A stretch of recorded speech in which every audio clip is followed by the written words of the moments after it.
The global plastics pollution problem is worse than scientists' worst fears, according to this new report just released today. The scientists were studying the waters of Monterey Bay, Northern California. They found it littered with microplastics, tiny pieces of plastics broken down all the way from the surface to the seabed, half a mile down.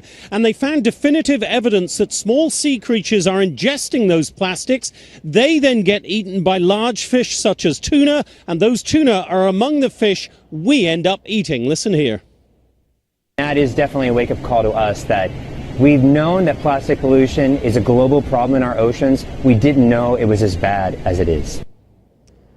And Monterey Bay, Shep, was previously considered one of the more pristine parts of the Pacific. Scientists say if it is littered with plastics, then almost every part of all the world's oceans are likely polluted too, Shep. What about solutions, Jonathan?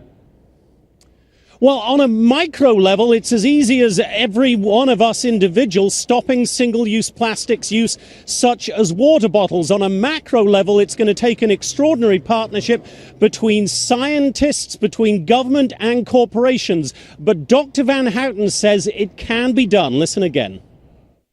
We didn't have plastic in 1940.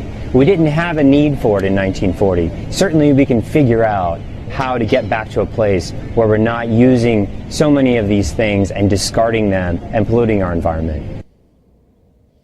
And we'll be digging a lot deeper into some of the fascinating research into potential solutions, Shep, in our ongoing series on the scourge of plastic pollution. Shep. We'll look for it, Jonathan. Thank you.